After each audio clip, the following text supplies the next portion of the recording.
Well, we are looking ahead towards the weekend. Like I said earlier, it's going to be a 50-50 weekend. Saturday, no issues. It's Sunday that we're going to be getting a good storm system working its way through the area. Rounds of heavy downpouring rain could cause some poor drainage flooding issues, as well as maybe some coastal flooding.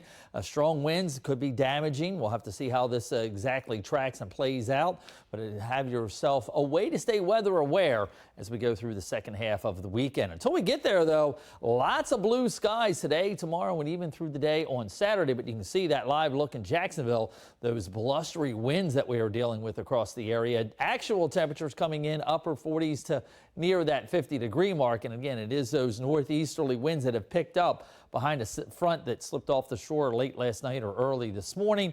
And we'll see those winds strongest through the early afternoon hours, and then they will start to come down. But you'll notice that, again, we've been seeing those wind gusts in excess of 25, almost close to 30 miles an hour along the coast. And that does put a chill into the air, making it feel like the low to mid 40s across the area. Future track does show those strongest winds as we head into the afternoon hours here, calming down overnight tonight, and that's going to set us up for a 3C special: clear, calm, and cold. So low 50s, that's all we're going to be able to manage this afternoon. Again, feeling like the 40s when you factor in that wind, which will be backing down.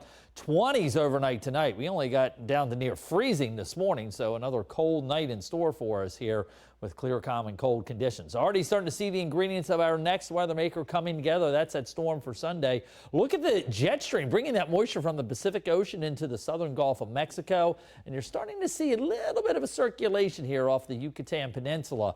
For us, we've got this big high pressure giving us plenty of sunshine, but it's underneath that we're piling up that wind and piling up that moisture. That's why we expect an area of low pressure to develop. Not tropical, but it is going to bring tropical moisture along with it. That's going to cut across Florida, and as that warm front lifts northbound, we'll see those clouds increase and the rounds of rain start and last through most of the day on Sunday. When all is said and done, we could be looking at 1 inch to 2, maybe some isolated 3 inches amount of rainfall. Again, good soaking rainfall coming our way, but we will have to watch out for the potential of severe weather.